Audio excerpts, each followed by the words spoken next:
I honestly just don't think they see much behind the scenes. We have a good performance within a year. A lot of times it's from 3 or 4 years of training, not just, that training block specifically. And no matter how I did, I wanted to show, the awesome parts of track and maybe some of the stuff that people just don't know. Every generation has a past. One day you're playing baseball with your friends, the next day you're fighting for your life. It was definitely a really eye-opening experience, but looking back on it, I wouldn't have wanted it any other way. Now we just joke around that, something like this flipped my world upside down there for a while. And to be 10 years old and go through things that adults see, having to recover, having seen a lot of other patients your age struggling, fighting for their life, I think it honestly just broadened my perspective. It taught me that there was a whole new level of hard work that I needed to do to achieve my goals. Yeah, we're getting to the press conference here and everyone just setting up.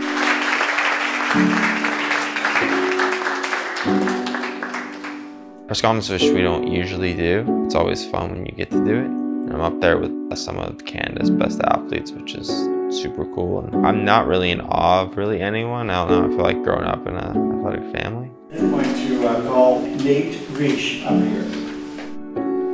All of you may know that Nate Riech is a Canadian.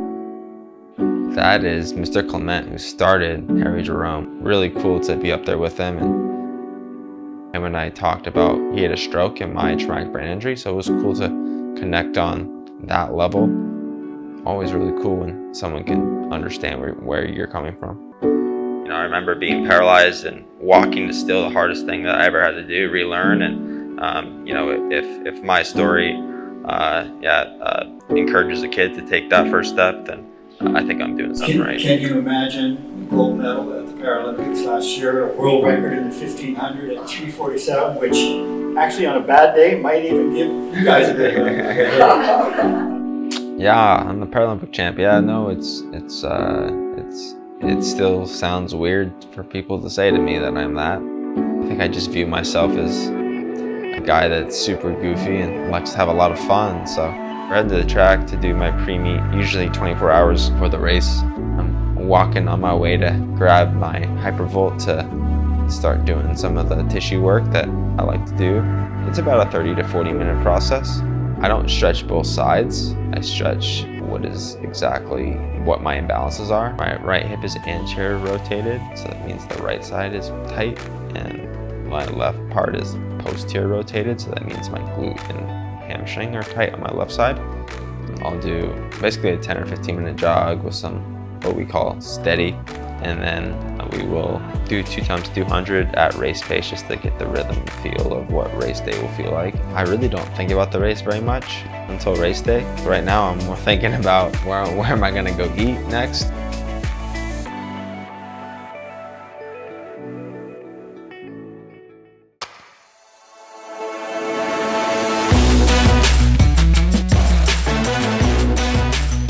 Exertion-wise, this is like 5%. Like, it is just so easy. I've done a shakeout before afternoon races for at least the last 5 years. The worry is that you'll sit all day and your hip flexors will get really tight and you won't be able to do your full stride. It just kind of breaks up the day and lets you get outside. Harry Jerome 1500, it's just, I guess there's not something super significant about it. It was just another kind of check-in. Now I'm about to go roll out the same thing I was doing before my shakeout. Do that same routine just to get my muscles loosened up and making sure that I'm ready to go.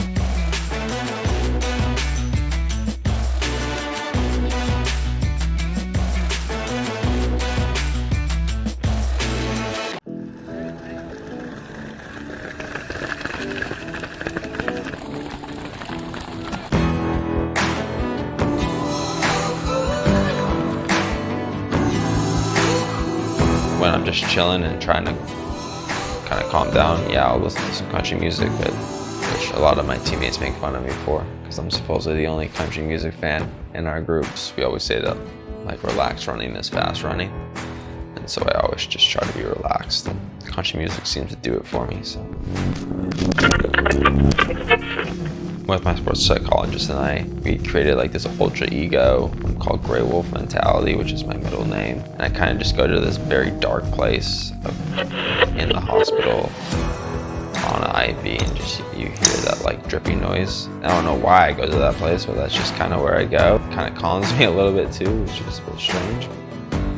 Just working on some race tactics, still trying to figure out which race tactic works the best for me.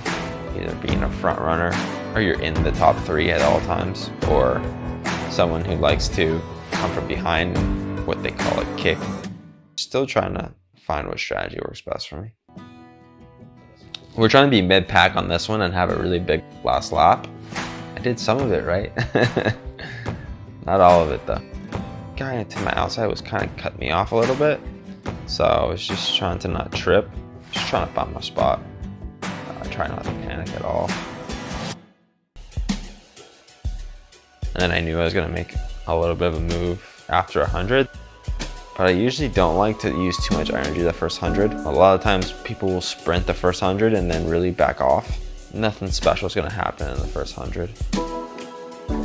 Instead of speeding up, I just maintain for 200 meters. And a lot of times you just find yourself in a good spot because everyone wants to slow down because they went out the first 100 so fast. But I wanted to make sure I wasn't in the very back.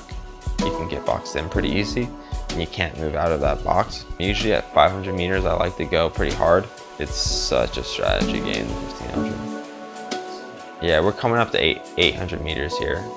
We knew this one was gonna be paced fast. We had someone leading us out. And so I knew it would be single file pretty quick. Single file is always a good sign. If you're trying to run fast, it means everyone's kind of decided to maintain where they are, knowing that the pace is fast. Also use the least amount of energy to stay in that spot, and then just keeping my eyes up in case a move happens. 800 meters, I was right at the split. More importantly to me, I felt good at 800 meters, which is what I wanted to accomplish. And I got to a K, still felt really good. 400 meters to go, still felt strong. Thought I was gonna run really fast, maintain that until 100 meters to go, and then my body just kind of fell apart in this last 100. It's just such a fine line. Sometimes if you go over that line, you pay for it, and sometimes you hit it just right. Here I suffered a little bit the last 100 meters, but I was pretty frustrated right after the race. But it was also my 3rd fastest time ever. I've run a lot worse before, so as an athlete, you always want to run faster, no matter if I set a world record. But there were some good takeaways from the race as well, so I don't allow myself to dwell on a race that I'm not happy about for longer than about an hour. I was not feeling good right here. Known for throwing up post-race. I was trying to be away from people. My teammate Vaughn came up to me and talked to me a little bit. He's one of my best friends. Vaughn walks up and says hi right there, and he knows I'm not feeling good. Pretty sure I told him I'm about to throw up. You probably should go. I feel like I've transitioned out of that kid who got hit and have the golf ball, now to Paralympic champion and someone that maybe some kids can look up to someday.